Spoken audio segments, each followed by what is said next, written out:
tell us that the world will descend into chaos, but if the United States has caused this chaos and has the ability to fix it, and we're talking about people's lives, probably have a moral obligation to do so. Today in this speech, I'm going to do a few things. First, I'm going to talk a little bit about the status quo. I'm going to do some definitions, and then I'm going to model how United States support will look. And then I'm going to go through our two arguments, which will be about the moral obligation of the United States to step in where they were before, and then about the practical benefits to this happening. So first, what does the world look like right now, right? Currently in the world, we see a few things, right? We see the United States has just left the region in northern Syria where Rojava is.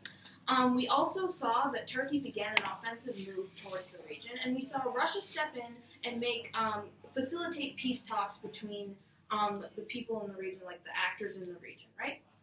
So we've seen a lot of confusion going on in this region. We've seen a threat of violence happening, and we saw the United States leave their ally. So now I'm going to go in and I'm going to give you some more definitions, right? So what is Rojava exactly? It is an administrative region in northern Syria. It's a stateless direct democracy, and it has advanced democratic goals, advanced gender equality, goals, ideals, right? So what do we think the United States support would look like, right? So now I'm moving into our model. Right? So we're going to define autonomy as an area that has an advanced degree of freedom from an external authority. So we're talking about Syria would be the external authority, right? This would vary between country to country in a grand context, but we're going to say that this would probably be similar to the Iraqi Kurdistan that we see. We're going to say that this region of Rojava in northern Syria would enjoy special privileges. It would have its own legislative government. As we said, it'd be akin to the Iraqi Kurds. When we're talking about United States advocacy, what we're saying is this would be more of a soft power. It would be an open statement to other countries.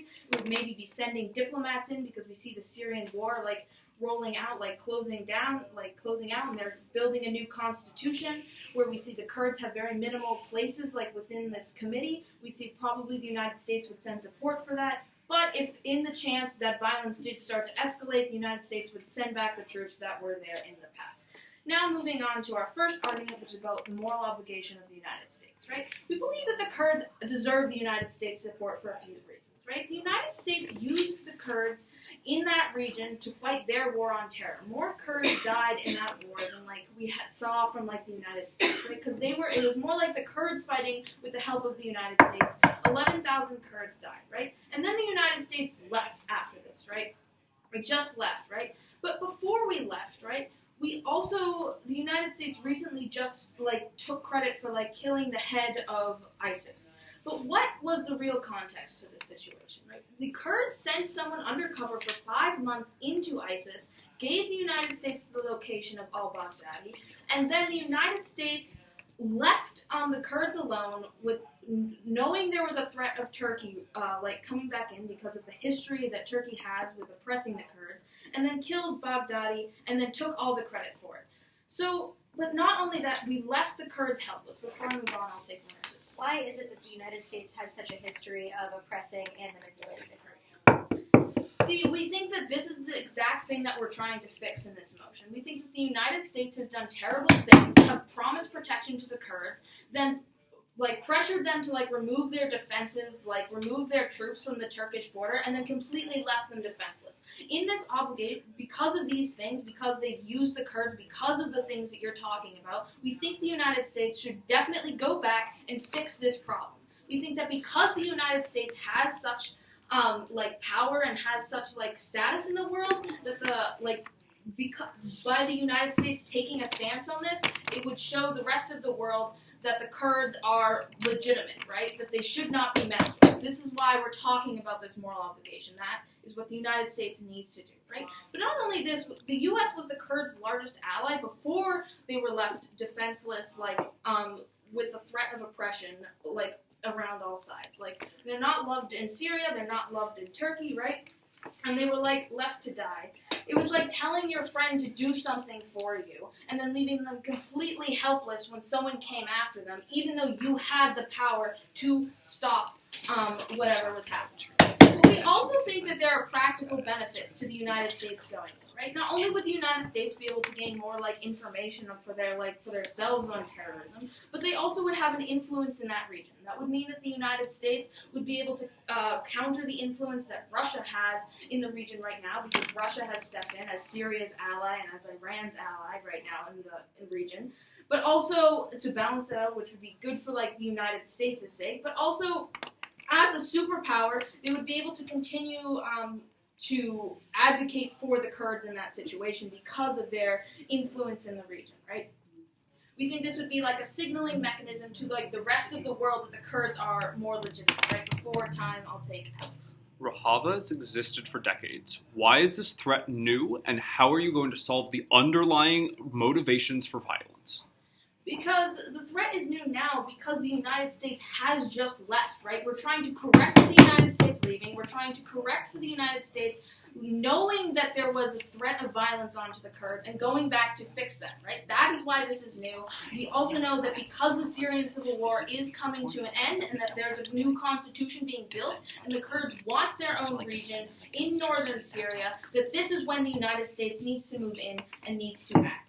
So not only would this show that the United States supports the Kurds and makes the Kurds more legitimate, but it would also show the rest of the world that the United States can once again be trusted, can put more allies can put more support into the United States and put more trust into them as a country, as an ally, because now we're seeing them stepping back in and saying, look, maybe we made a mistake, but now we're going to fix it, right? They're going to be defending someone who they promised protection to, and not going back on their word, right? So what have we brought to you today in this debate? We've told you that things are coming to a close in the Syrian civil war. We're saying that there was a threat of violence onto the Kurds, right? But we said that because the United States has recently left, in the midst of all of these things, that they have the moral obligation to go back and advocate for what their ally that they left should do.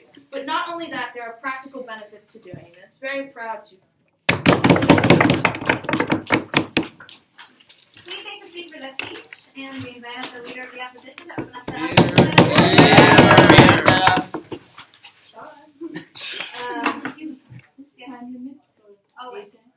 it's 7 minutes per speech. You get a 15-second grace. Yeah, and 15 seconds on it, so that you can finish your thought. Ready? Because Clara started her speech with the idea of entropy, which I thought was really cool, I'm also going to start my speech with the idea of entropy. Specifically, the framework of entropy that dictates that when a conflict has started, it will not end until it inevitably deteriorates to not have any force behind it at all at the end of it. Realize that in this debate, there is no alternative on either side that ends this conflict. There is no alternative on either side in which people do not continue to be hurt. There is no alternative on either side in which everyone is happy. What we tell you from opposition side in this debate is that you are going to prefer our world because our world has a conflict that is going to hurt the least people, and the conflict that is going to be most likely to actually result in something productive instead of a continuation of the proxy war that has plagued this region of the world for decades at this point, right? Two things in this speech. They're all going to directly counter what was said in the speech from the PM. Firstly, on the moral point, why we think it would be more moral of the United States to not re-involve themselves into this conflict, and secondly, on efficacy, why we think that were the United States to involve themselves, even with the best of intentions, it would go terribly wrong, or at least more wrong than it would go if they didn't, right? So firstly, on the moral point, Clara says in her speech that the Kurds deserve our support. I agree. The Kurds do deserve our support. However, I also deserve, my girlfriend to buy me a new pair of leggings when she washes them in the wash and they shrink, but I'm not going to send her out to buy one because I know she'll get the wrong ones, leaving me with a pair of leggings that I'm never going to buy. You don't have an obligation to fix your mistake if you can't effectively fix it. We tell you that the United States cannot effectively fix this mistake by getting re-involved in this region. Just like I don't want a new pair of leggings that's not going to fit me just because she washed them in the dryer by accident, right? It's the same type of principle. Don't help if you can't help, and not only don't help if you can't help, but don't help if you're going to make things worse. Why would this make things worse? Firstly, we see no historical justifications for why we won't, right? Look at when we tried to recreate governments before. We end up putting Pinochet in power because we tried to get involved with these progressive governments that we see as good stalwarts of democracy that we want in the world, we end up putting people in power who are going to serve us. When we put people in power who are going to serve us, they probably wanted to serve us, right? They probably wanted the power that comes with being involved with the United States. I don't see any reason why we're going to be able to appoint leaders of government or even prop up a government at all based on our history. But furthermore, look at the issue of like selective intelligence leading to the Iraq War, right? High up officials were only sharing certain things about what was going on in that area in order to basically like war hawk and start a conflict for their own interests. We don't have any proof from their side on why the highest people in working in foreign policy in this country are going to have recovered from those mistakes at all when they continuously make them. We don't know why we've learned a lesson enough to not mess up this intervention in the same way that we've messed up a lot of interventions. Realize that I'm not saying on this side that the United States is always going in with uniquely bad intentions. I don't think this is true. I think we do represent a stalwart of democracy, and we do often have good intentions that protect human rights. But even if we are completely goodwill from the beginning, right, it doesn't matter because it's likely to be corrupted by things that get more complicated. I'm going to tell you this in my efficacy point, and Edwin's going to get to it too. But furthermore, I don't see any reason why, even if we go in with the best of intentions and with a comprehensive plan that's actually going to fix anything, the Kurds have any reason to trust us, at the point where, as Clara tells you in her speech, we have continuously manipulated them, we have continuously used them for our own good in the past. Firstly, the very trauma that a lot of Kurdish people within the Rojava are going to feel at the idea of the United States getting involved once again mere months after we abandon them is probably not going to be good. I don't think you're going to get peace within this state. I don't think you're going to get people being confident in their government. I think you're going to get people who are very scared that we are once again allied with the United States. Before I move on, I'll take it. This is a mischaracterization of the current feeling of the Kurdish population when just a few weeks ago the commander-in-chief of the forces penned a letter where he's begging the United States to come back into the area. Even if the Kurdish chief is begging the United States to come back into the area, that is only because we have put them in such a position that they are so weak that they have to beg for help from the people who have continuously screwed them over decade through decade. We don't think that they should be, like, we can't help them when we've already done that, right? Firstly, I'll get into efficacy because I think that's the only thing that can prove that. So on to my second point, right? Why can't we help them so we should? Firstly, I don't think we're going to be supported by other nations. As I've already told you, this would be a foreign policy shift that comes mere months after we pulled out of the region altogether. The United States is powerful, but I think we also rely on a lot of soft power that we glean from nations that we're allied with. We rely on soft power from NATO, we rely on soft power from the UN, etc., etc. So we're going to need a soft power push from more than just us to make this successful. Why will we not get it? Because mere months ago, we pulled all of our troops out of the area and washed our hands of the conflict, right? I don't see why, especially considering the state of, like, the United States soft power on a global scale right now, people are going to necessarily support us and make us as powerful as we need to be to prop up this region when this foreign policy switch is going to come as quite a shock to most of the world and like quite a shock to most of the American citizens as well. But secondly, what are the three outcomes that we can possibly have on either side of this debate? Firstly, you get a peaceful resolution. I think this is very unlikely, but I will say that since we have left the area, a ceasefire has been declared and Syrian troops have been deployed to the northern border to protect Rojava. I know internal solutions are also not ideal, but they're also not the worst case scenario. The second thing that could happen in this situation, a large-scale international conflict as has been the status quo with the Syrian war. Right? The third thing that could happen, other than a peaceful resolution or a large-scale international conflict, is a smaller-scale regional conflict. We accept on our side that you are probably not going to get a peaceful resolution of this issue because of what I said about conflict at the beginning of my speech. However, we are advocating to you that we prefer and we preserve a smaller-scale regional conflict to a large-scale international conflict. Why is a large-scale international conflict something that only happens on their side and something that you shouldn't prefer in this debate? Firstly, because we enter back into a proxy war that we just pulled out of. Even they say this is good for the United States because of the intelligence opportunities. This is good for the United States because we have further influence in the region.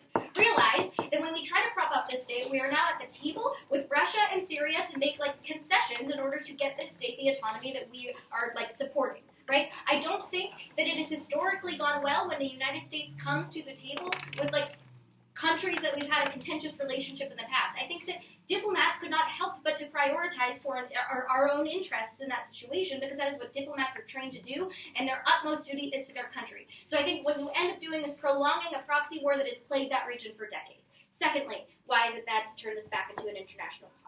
Because the Kurds advocate for their own self-determination. Realize one of the main principles of the autonomous region of Rojava is that these people have been shuffled around for decades and they want to start deciding their own fate. When you're allied with the hegemon, you have no way to decide your own fate. You are like have to go with the interests of that hegemon. And thirdly, destabilization, which is going to be the majority of Edwin's case, so I won't get too much into it now. But U.S. involvement in the Middle East has never not destabilized that region. I think that more people probably get hurt. If you don't buy anything they say, you should probably buy that. Very proud to oppose. We thank this speech. Invite up the Deputy Prime Minister to continue the government's case. Here.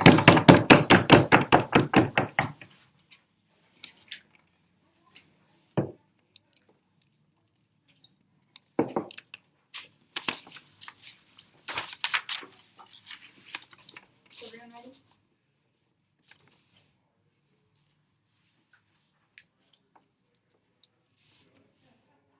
Okay, so in my speech, I'm going to give you a little bit of a recharacterization of what is actually happening with the Kurdish people and in the Kurdish state right now, and then I'm going to explain to you why this U.S. influence, in contrast to what they say, is actually going to be beneficial, why this is needed, and why there's popular support in the region. We need to do this, right? So let's start with what we're looking at now. So let's give you a little bit more information on who the Kurdish people are and what they're facing. The Kurdish people are not united by any kind of geographical barriers. They're a stateless people. Pretty much the only thing that's uniting them in the current context of the world is the fact that they have been oppressed, whether it's in Turkey, whether it's in Syria, or whether it's in Iraq, right? So currently, we see that as the current unifying factor among these people. What happened 10, 15 years ago with the Kurdish people in Syria? They were not allowed to speak their own language. They were not allowed to have freedom over what they wanted. They often have somewhat different cultural practices than the main government in Syria and many of these countries, and that is oppressed because they are a minority in these areas. So they're almost advocating for you to go back. We don't mind if the Kurdish people are oppressed. If they're under a Syrian regime that is hostile towards their beliefs and their way of life, we don't believe that. Now let's give you some further context to this, right? In 2012, this is when we see the current state of Rojava is coming into being. It's not for decades, as Alex improperly characterizes for you as his POI. It's from 2012. That is when, during the Syrian civil war, the area of Rojava was able to sort of gain autonomy because of the sort of conflict in the area. They've sort of been autonomous for about the last 7 years. It is only currently, really, in the last 2 months where we see a change in this, where we see Syria, with the help of Russia and with conflict on the Turkish border, really being unable to currently operate as an autonomous state. We see this as refugees going to Iraq that has currently closed the border to any more Kurdish refugees. We see this in the current conflict. If the status quo persists, if the U.S. fails to get involved, we don't think you're seeing a positive outside. They are going to argue why it's just a small regional conflict. I don't think that exists anymore in the entire world. I'm going to argue against that a little bit later, but I think what you have to contend with is the fact that the U.S. has done this. So let's rebuild this a little bit. What exactly has the U.S. done? It's not just that the U.S. should get involved because these people are good and this country is good. No. What Clara told you is that the U.S. made promises. We wanted help fighting ISIS. This was our thing. We wanted to try to end these terror attacks, so we said, hey, do this, and we will help you. It's not that we simply said, well, maybe this is good, maybe we feel like this is good. We made a promise. Most of Miranda's argument is based on the fact why she thinks that this is going to be inherently harmful, this is going to cause more harm than good. We would argue, first of all, no. There is the obligation to do this because we have promised to do this. Maybe if your girlfriend didn't know what size tights you had and then went out and bought them, that's wrong. But quite frankly, you expect her to buy this tights. The Kurds currently expect help from the United States. The Kurdish forces were told by the United States to withdraw missiles from the Turkish border because they knew they were protected by the United States. They did this, the U.S. left, and they were invaded. Quite frankly, we have royally screwed the Kurdish people off, and to suddenly withdraw our help is wrong. Now, Miranda also claims that it's going to get inherently worse if the U.S. goes in. First of all, I would like to state that this is not necessarily going to happen. The U.S. has the opportunity here to, quite frankly, change a lot of their current foreign policy and signal to the world that this is time for something different. Also, there is no evidence that it will not get worse now. Currently, there is a ceasefire that is not a long-term peace agreement. There is no measure of stability in the system now. I'm looking forward to see what Edwin's going to tell you about why it's going to get even worse. But currently, what we see are refugees. We see people fearing for their homes. We see Turkey's intention to resettle Syrian refugees from that civil war in the current area. We don't see any metric for positive change in the future. In fact, that the only positive change is going to come from the U.S.'s support. Now, why do I believe this? Why do I think it's important that the U.S. helps get involved in these local battles? Because Miranda's telling you, she's like, no, we don't want want to make this a proxy war. No, this already is a proxy war. The Syrian government is currently highly influenced by the Russian government, which means that Syria is already involved in international struggle. Turkey is already a part of NATO, which is already with the U.S. This is not some isolated thing. We can't suddenly turn back the clock and say that no countries can interact with anything else. This is never going to be just the Syrian government against just the Kurdish people. This is already bigger than that, and quite frankly, it's already a problem, because what do we see happening today? We see that the U.S. power is needed. Currently, Syria is in the middle of a constitutional convention to rewrite their constitution after the civil war. Of 150 seats on that convention, 4 have gone to Kurdish people, when currently Rojava makes up around 1/3 of the geographical area of this country. Quite frankly, they can't argue to you that these people are not going to be oppressed and that there is not going to be lots of discrimination against them when we see no metric on their side of the house for how it gets better. They say it has the potential to get worse. I'm arguing no. We think there's evidence that gets better. Quite frankly, the U.S. has done this. So not great, I will admit, but they've done this in Iraq, helping establish the autonomous area with the Kurds there. This has been done in the past, not perfectly. We think there's more reasons why it can be better done here, but also they have no positive solution for you on their side. Yes, Alex?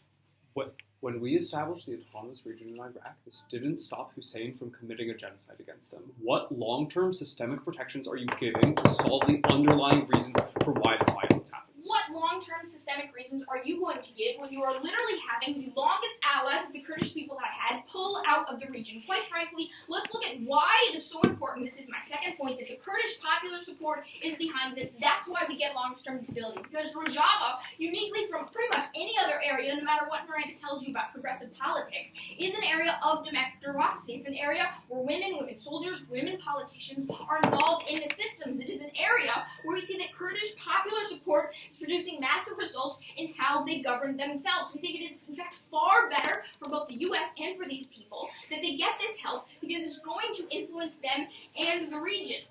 Quite frankly, these people are unique in their system of government. They have attracted help. They have attracted worldwide attention for what they're doing in democracy, for what they're doing with the environment. We think that, first of all, back to the stability point, this makes it far more likely that you get other countries' support. In fact, in 2017, Russia advocated that they would be advocating for an autonomous state in Syria because for the Kurds.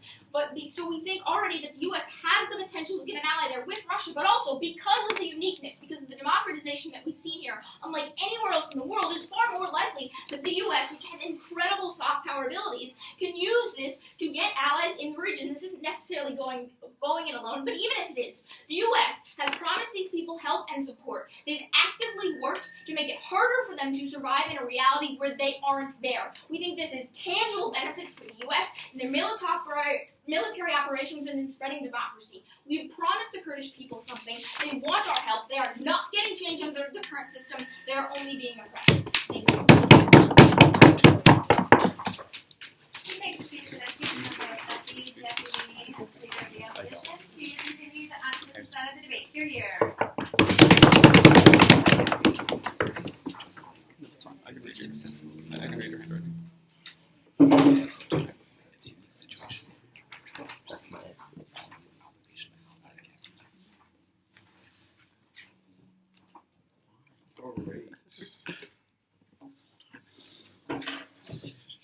Good?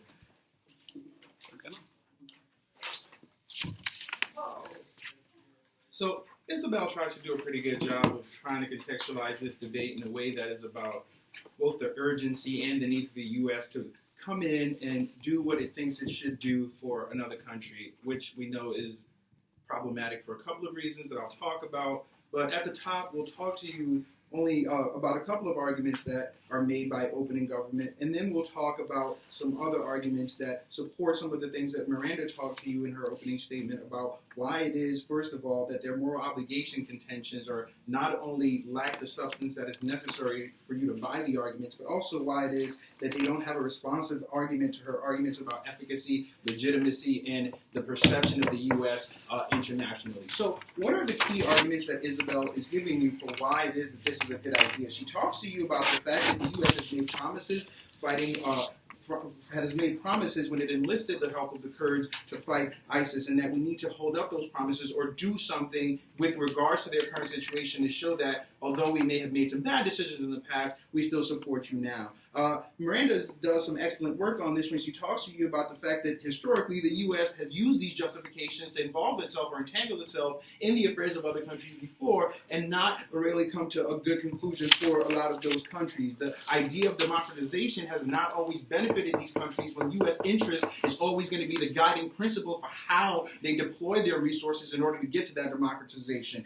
The other argument that that Isabel is making is that there is popular support and that the Kurds have this sort of direct democracy and this autonomous region has some sort of example that the world loves and is also sort of a good thing for us to prop up. Not only is it emblematic or problematic as we've talked about above, but furthermore, remember that currently in Rojava, it is not a perfect state. Other Arab minorities are not allowed to participate in the government. They have Christian minorities and other religious groups, but Arab minorities are not allowed to participate in the government. And second, they also imprison political dissidents in Rojava right now as it is. And so it's not like there is no type of oppression or that the democracy experiment that they have is perfect. Second, we see that we've heard arguments from a lot of U.S. representatives about especially in our military, about the fact that this has been why we have chosen the Kurds in Rojava as the people that we will support. It's sort of this attention and this idea that they have the ideal or the best version of something that we can attach ourselves to in the region to give ourselves that legitimacy internationally. Let's talk about some of my positives now. So, what's important in this debate is that Miranda does a couple of things for you when she talks about the moral obligation arguments. I'd like to further contextualize that for you by talking to you about the actual history of the U.S. as it relates to the Kurds and not just the status quo that opening government wants to talk to you about. Remember that the U.S. armed Iraqi Kurds post-World War II as it aligned with their interests and the rule of Abdel Qassam when it made sense for us to do that. What happened in 1963? There was a coup. And you know what happened? The United States supported the opposition and in fact, gave them napalm to use against the Iraqi Kurds when our interests changed. And then what happened in the 1970s? When Iraq gravitated towards the USSR, the U.S. armed the Kurds, again, against Saddam in an effort to squeeze him and bleed his resources. And then what happened when the U.S. decided that no longer was its plan and it no longer supported what it wanted to do? It made a pact with Saddam and the Shah to bleed the resources from the Kurds and, again, leave them open to massacre, which is what happened in the 1980s when they were massacred using chemical weapons by Saddam Hussein, which the United States stood by and watched until, again, its interest changed in the early 1990s.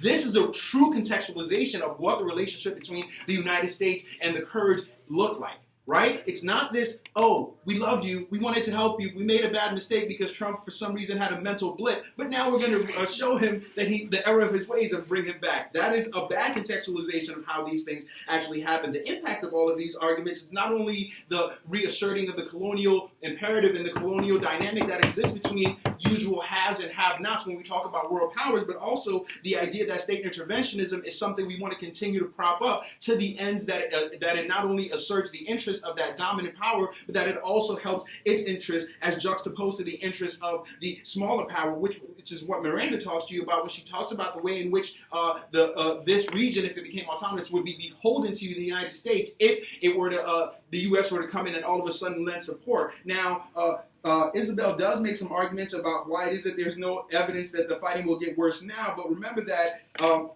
Miranda makes some key arguments about the fact that if the U.S. were to step in, the status quo right now is that Turkey is not attacking. There is a ceasefire.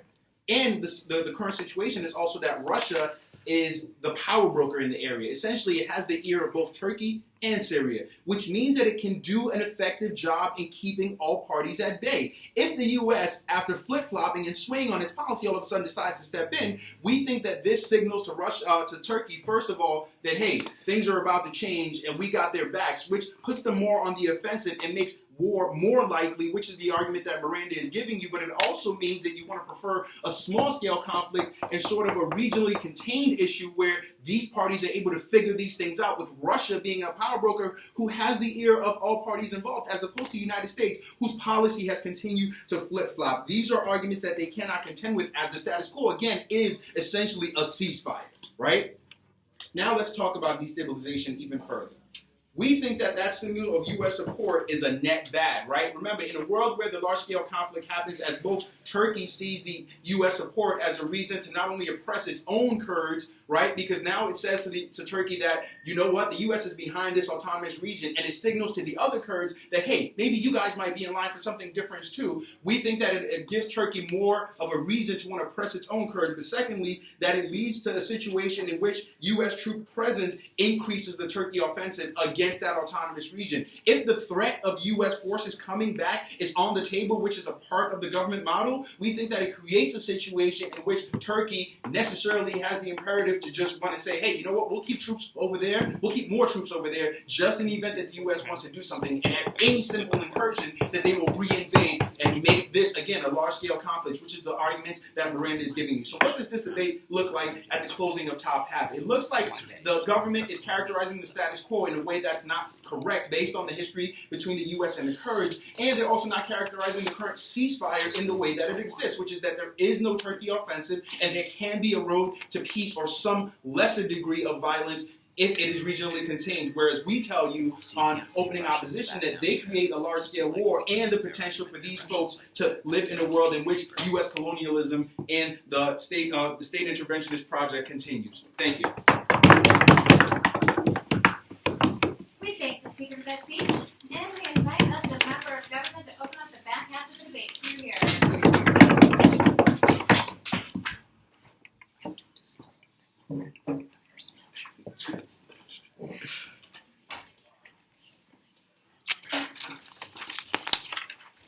Is everyone ready? Alright. I'd like to start off this back half of the debate with a little bit of rebuttal as to what OO has been saying and backing up a little bit of OG as well as bringing up our own points. So to start off with some rebuttal. Literally no other nation in the region are aligned or allied with the Kurds or Rojava.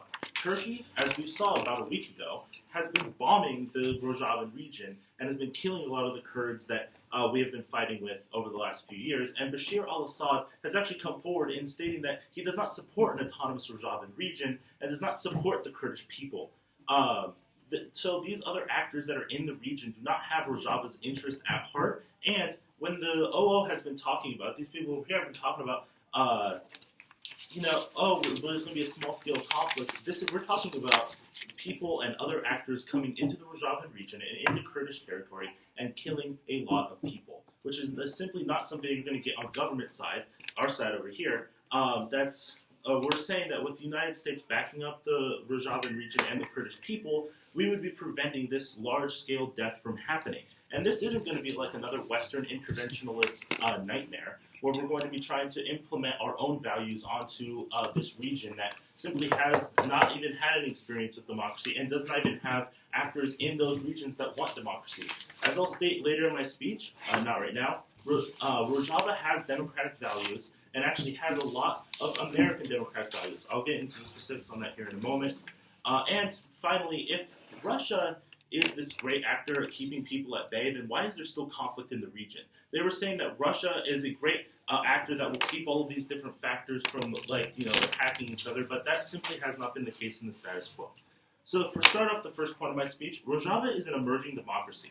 Rojava is a direct democracy who's adopting and has adopted many modern democratic and liberal principles like freedom of religion, equal rights for women, and libertarian socialist ideals of Murray Bookchin, a Burlington, Vermont resident, who Kurdish leader Abdullah Öcalan was inspired and wished to meet, but unfortunately was not able to do so. Rojava has progressive views and values, mandating a minimum of 40% female involvement in the government, having a woman chief of their military, and having equal pay for both genders. Rojava is also very environmentalist. They deeply, deeply, deeply believe in Murray Bookchin's ideas of not just having a decentralized government, but also having a government that's going to serve not only the people, but the environment in which it is in. The United States also has many of these same values, chiefly democracy and equal representation. At least that's what we're going for. And thus, it would be very easy to promote and support the direct democracy in that region. We wouldn't be going into a place like Iraq, like we have a few decades ago, not right now. and trying to implement democracy in that region. Because simply put, the actors in Iraq did not want democracy to happen in the country. Iraq has a lot of oil in it, and there are a lot of people who are very rich with oil money. They viewed democracy as step one of them losing power. They wouldn't have a stranglehold on the government with the amount of money that they had, and they wouldn't be able to continue to control how their oil money was going to be spent, not only on infrastructure, but about foreign intervention, or about foreign relations. And thus looking at the people as the first step of them, again, losing that stranglehold on the government. This is not the case in Rojava or with the Kurdish people, who value direct democracy, as I stated earlier in my speech, and having a population who views democracy as a very good thing. The population of Rojava has been supporting this democracy for years, and would view the United States coming to back it up as a huge step forward in not only relations with Rojava and the United States, but also relations within its own political ideals. Yes. The U.S. Special Representative for Syrian Engagement, James Jeffries, he said that the Kurds are only a tactical and temporary ally, that's a quote, and also that they denounced the creation of this autonomous region when it first happened because they saw it as a primary leverage tool in negotiations with Syria. In what world do you think the international community would see this as some sort of forward signal that the U.S. has a stable policy at all towards the Kurds? Well, I believe that those statements of using people's very deep and hopeful dream of an autonomous region that they can control is wrong. This is actually going to lead directly to my second point, that if we were to support permanent support and stability for the region in Rojava, this will be a signal to the rest of the world that the United States is stepping forward in their views. Donald Trump pulled U.S. troops out of the region several weeks ago, and it was a huge news event. And this was a definite harm for the Kurdish people, as we saw in the news footage following that event, with Turkish forces beginning with airstrikes and things like that. And well, yes, there is a temporary, and I believe the important word there is temporary, ceasefire in the region. Having the United States turning around and stating that they made a mistake in pulling their troops out of the region and pulling their support from the region and putting forward permanent support with the Rojavan and Kurdish people, it would be showing the world that we have stronger democratic foreign affair and foreign policy values. Not right now. President Trump's switching policy and supporting Rojava and democratic area will be a shock to the rest of the world and will create a domino effect of other countries not only valuing what the United States is doing, but also following in support of United States actions in democracy. This will also increase. Actually, I'll take your point right now. Yeah, the United States also just voted to denounce the Armenian genocide for the first time, leading to international outrage at us and people saying that we can't do anything right anymore. Why is it that when we do this, we're going to get any type of support given our track record? I agree. We have had mistakes. I'm not going to state that the United States is perfect, but this would be a good move for the United States to do. Not only supporting the Rhodesian and Kurdish populations in the area, but also would be a great foreign policy step to do so, because not only is it going to benefit Rhodesia and using the vast amount of goodwill that the United States still has, but also developing new goodwill with other countries in the region. As I stated earlier, this will create a domino effect with other countries valuing and developing the democratic values that Rhodesia has, but would also be increasing other countries' relationships with the region, and will increase trading partnerships, defense partnerships, so on and so forth. And this will also improve the United States' image. That's a perfect point. We have made mistakes, but doing the good thing and stepping forward and doing the good thing in Rhodesia and with the Kurdish population will improve our standing on the foreign stage and will improve the way that people look at us as a country. So for all these reasons, we are proud to propose. Thanks. We thank the speaker for their speech and invite up the member of the opposition to continue with the debate. Here. It's still recording. Yeah, that's what I saw. Okay. I was like, the light is still on.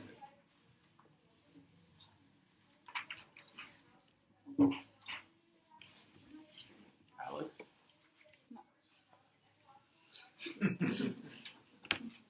What's spreading? Oh.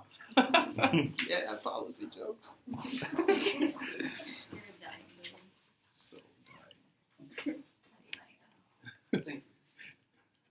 The dead, Madam Speaker, cannot enjoy their rights. An a priori concern to your principled obligations is your ability to ensure that the recipients of those obligations can actually enjoy them.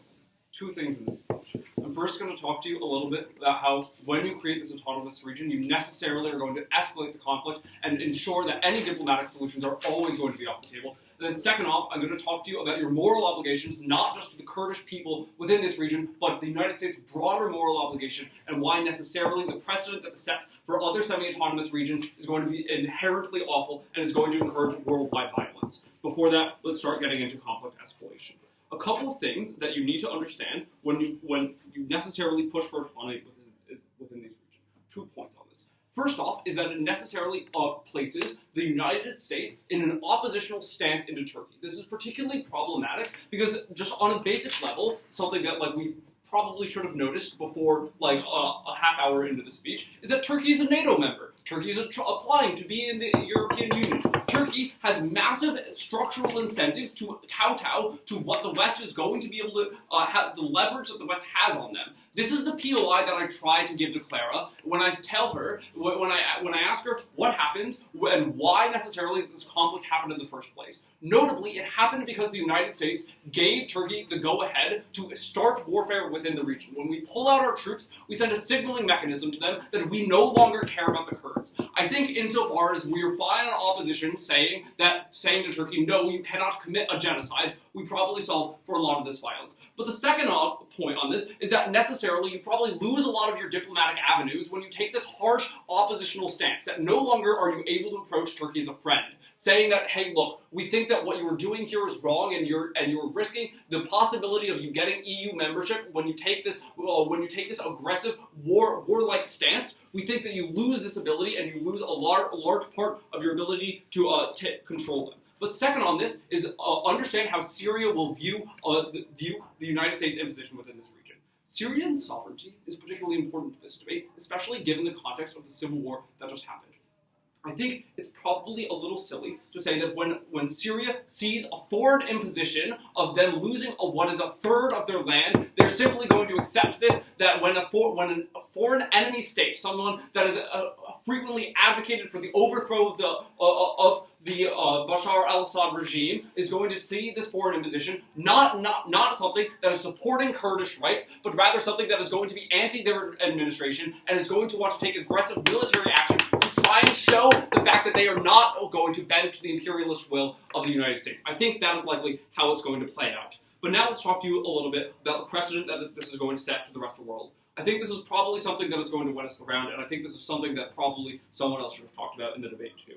But I think that when the United States formally recognizes one region, whether it is desired or not, this necessarily encourages other regions to engage in their own pushes for independence, their own pushes for full autonomy. Why is this bad? A couple of reasons. First off, I wanted to, because what this means is we need to talk about this within two specific regions. I want to talk about this within the Caucasus states, specifically the conflicts of Nagorno-Karabakh and South Ossetia within Georgia. I also want to talk to you about this within China and how they approach within the Taiwan situation and the ongoing Hong Kong protests. A couple of facts on this. First off, when we understand Nagorno-Karabakh and South Ossetia, it's really important that the contextual information here is that Russia has been funding both the opposition sides within these conflicts. That notably, that Russia is the ones that are funding the South Ossetians. Russia is the ones that are funding the Azeris and pushing them into claiming Nagorno-Karabakh as their own. This is particularly important because when Russia has a strategic interest within Syria, and when they see the United States getting involved within the region as something that is a direct geopolitical risk to themselves, they will necessarily see whenever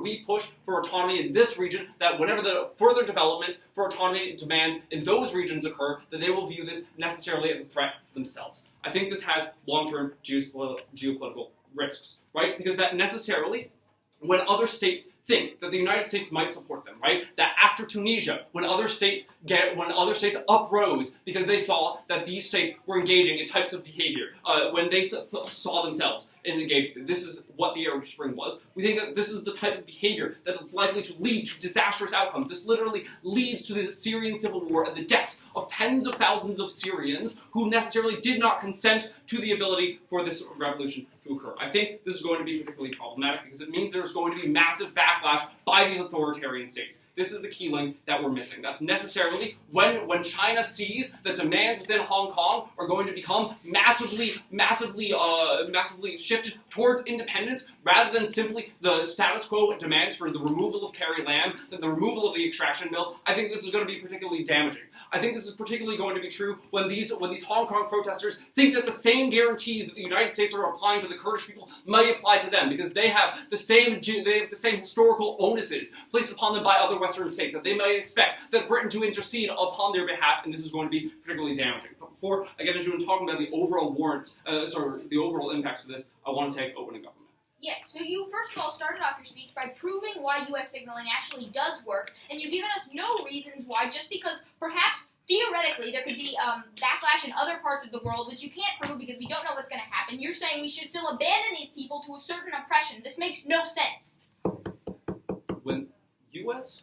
intervention in Libya happened, the Syrian civil war took on a massively different turn, because they saw that the U.S. intervention within Libya demonstrated that whenever an oppressed people take up their stance against an oppressor, they think that the United States will be on their behalf. They utilized the rhetoric used by President Bush, utilized by President Obama, saying that when we are engaging in these types of warfare, that the United States will have these people's backs. These are the types of behaviors that the language that we use when we actually encouraged the Kurds in Iraq to engage in a rebellion against Saddam Hussein. That when we said that we will have your back if you engage in this rebellion, and then we let them die, I think the same moral culpability that we have for them, we are going to have when China engages in these types of repressive behaviors in Hong Kong, that when Russia engages, or when Georgia engages in types of repressive behaviors in South Ossetia. I think these are going to be the types of authoritarian crackdowns that the United States will be culpable for, because we necessarily have been encouraging them, because we are the ones saying that whenever this happens within Kurdistan, that this will happen in the rest of the world. I think we have a direct moral culpability. But the second part of this, and the second part of Isabel's POI that she wants to talk to you about, is that there's a signaling mechanism here, and I think this is probably the thing that impacts our point most severely here. That when you tell the rest of the world that the United States is going to take this action, you have an implicit moral obligation to own the baggage that accompanies that. So proud of you. You're all so rude.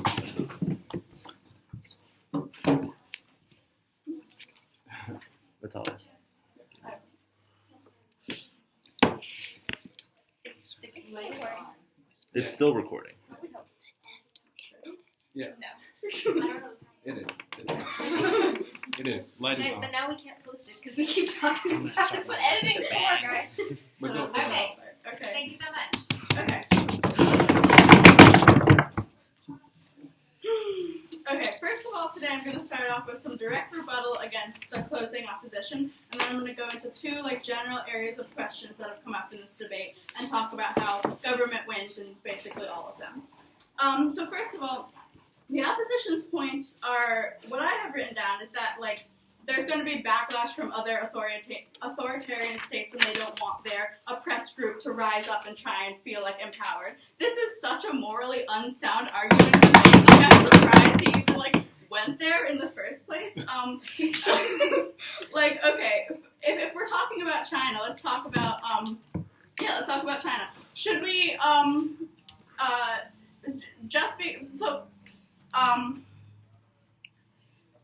the government has proven that this is the morally correct thing to do. These people are oppressed, and especially because they're people who are oppressed, but they also share our ideals as the United States. Okay? When the United States sees someone who is basically the embodiment of what the United States kind of says they're about, and they don't go in and just try and help them and try and give them some more power in the world stage, they're showing they don't care about these values at all, and these things don't matter. We're going to let these people suffer, and we're just going to ignore them because we don't want to get involved in more conflict. Also, we've kind of all agreed that there will be conflict in some kind of way, but on government we're saying this is going to be as minimal as possible, because Syria is not going to rise up and attack, the United States or the Kurds, because the entire government model is based on a diplomatic approach, soft influence. We're not going in with military jets and bombs to just upset the peace. We're going in with talks. We're going to be able to preempt if Syria feels threatened and they want to attack us. We're going to be able to know that in advance, just kind of like by talking to them and seeing how they're feeling. And I would also argue that the U.S. is militarily prepared for Syria and could shut them down pretty quickly. Okay, so my 2 points that I'm going, like my 2 kind of general areas of questions are like will questions, and then we have should questions. So will this work? What will happen? Will there be conflict? Okay, the opening says that yes, there will be conflict, and that if the U.S. gets involved, there will be greater conflict than if they don't.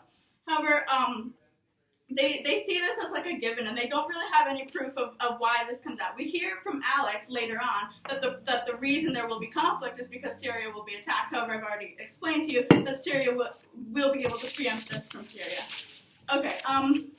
We also hear that that the U.S. will not be supported from by its allies, and this goes into I think the crux of the closing government's case, which is that yes, the U.S. has kind of been wishy-washy in their foreign policy and have pulled out from a lot of deals which they have previously stood for just 3 years ago, such as the Paris Accords, and now their stance in the Middle East.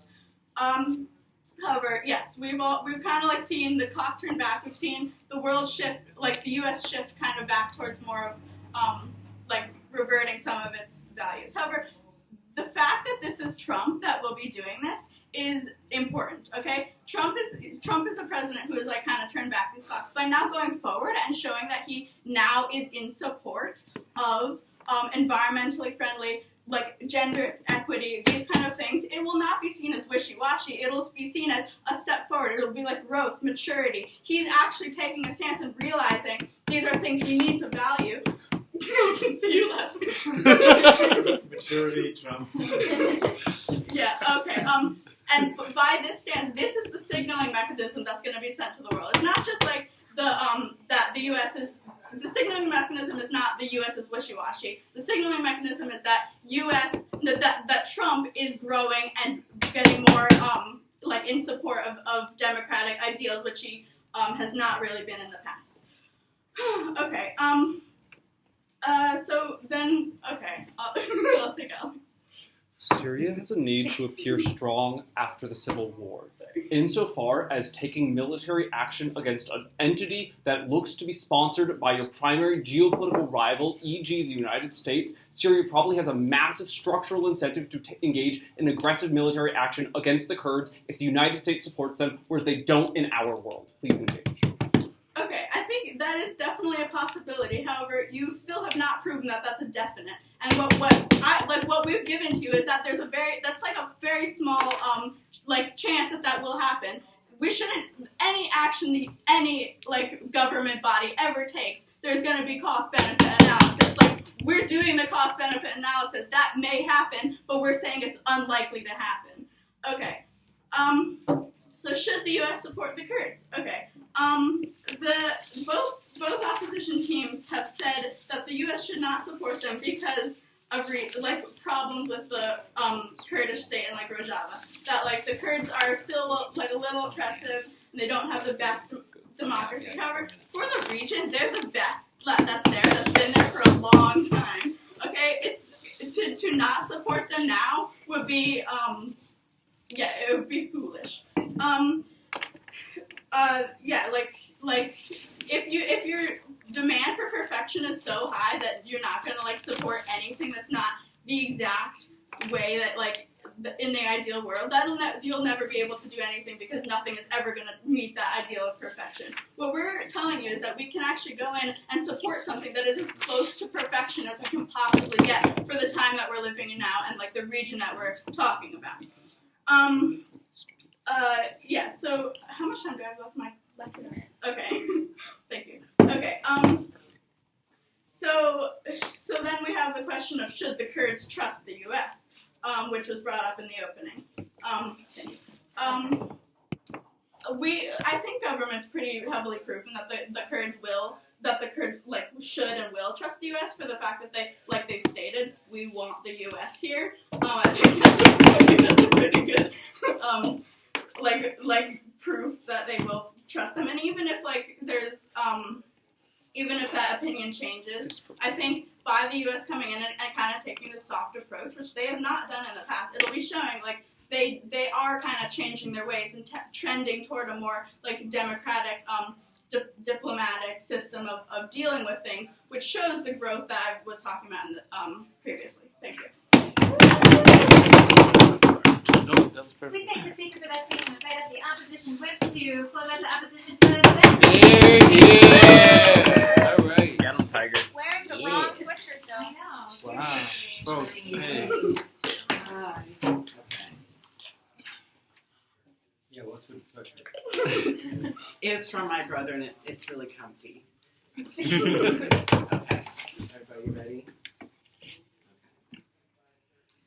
I do think that it's unfortunate with Thanksgiving coming up that we should be looking forward to turkey, but instead we're talking about it. So let's get into this discussion about turkey. This is what Alex brings to you in his speech. So he really focuses on the escalation of conflict and why specifically advocating for the autonomy of the Kurdistan within Syria is specifically a bad situation and not something the U.S. should get itself involved in. So when you look to Turkey, it is the second largest military force within NATO. If we're talking about conflict escalation, this is specifically the situation that we need to avoid. So, if we're looking at Turkey specifically, why does Turkey matter? They're the reason we're having this debate today, right? They went into Syria, they tried to put down the Rojavan people. That's why we have to talk about this. They forced Rojava into the Syrian and Russian coalition, which Rojava and Syria don't want. They're threatening Kurds in Iraq, in Turkey, and in Syria. It's not an optimal situation, and especially when the U.S. pulls out,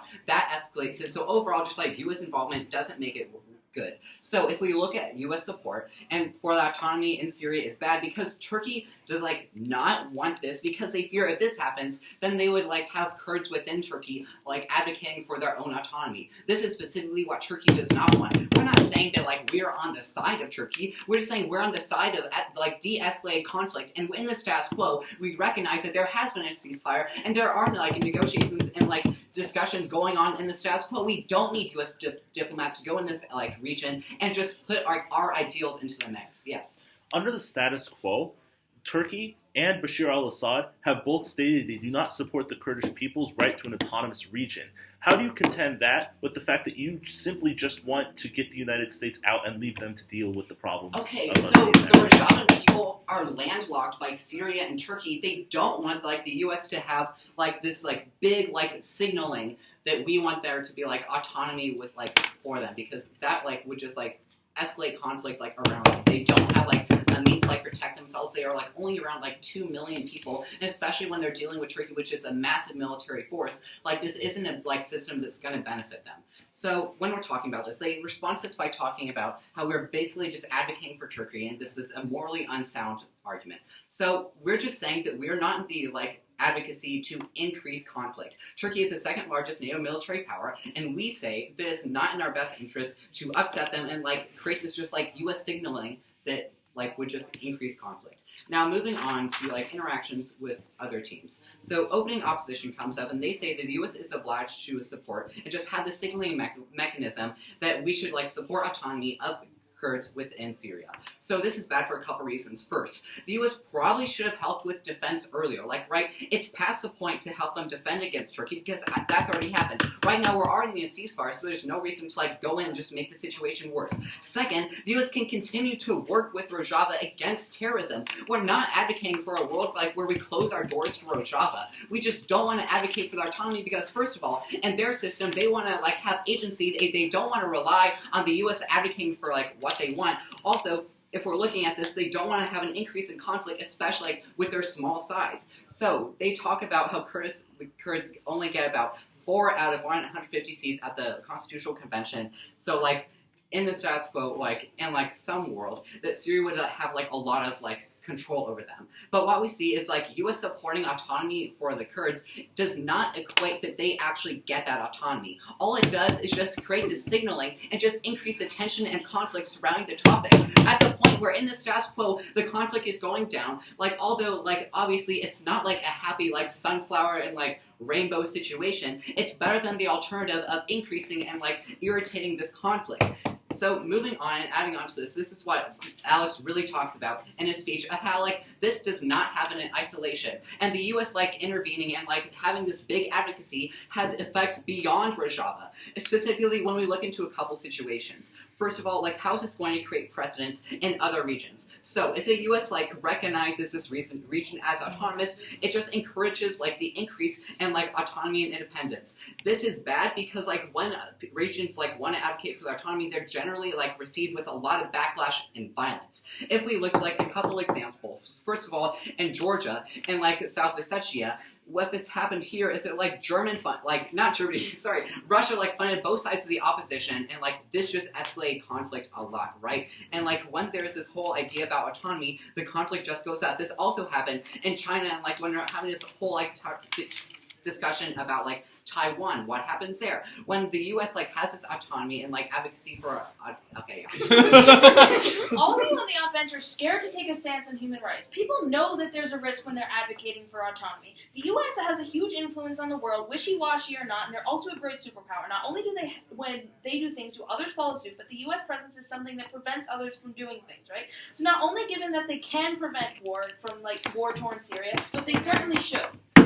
Okay, so we're saying, as I've clearly stated, that the U.S. doesn't have to like completely like separate itself from the situation, right? We can still advocate for human rights. We can still advocate for decreased violence. But what we shouldn't do is advocate for like the complete like upheaval of like a country and like creating autonomy within a region just like for our own benefits and because we have good intentions. Because even like with those good intentions, it doesn't always have good impacts. That's like why it matters that we don't have like this advocacy for autonomy, because all it does is increase and inflame the conflict already going on. So basically there's just going to be a massive backlash against the Kurdish people. And it's not just the Kurdish people living in Syria, right? Because Turkey has like is out to get like Kurdish people everywhere. They have people like living in Turkey who are Kurdish. This isn't going to be beneficial, especially for them, because the U.S. isn't advocating for their autonomy, and they're just like basically just left defenseless. This isn't like beneficial for like the Kurdish people whatsoever. Now, moving on to what the closing opposition talks about. So they say that, like, as we heard from the opening opposition's POI, Trump is wishy-washy, but this can be a step forward. There's a couple responses. First of all, for like the U.S., would be for the U.S. interests, as the opposition has clearly stated that this is a mutually beneficial situation that the U.S. can reap benefits from. We don't think that this is a good like moral stance like coming forward to this, because at the point where the U.S. can reap benefits, we're trying to get like the most benefits out of that as possible, and not having Rojava at our top priority. Second of all, Trump is not like trusted globally. So if we like see that like this is going to like set a precedent, it's not going to set a good one, especially at the point where it just like increased conflict overall. So at the end of the day, we don't believe the U.S. should advocate for autonomy within Syria, because it just increased conflict of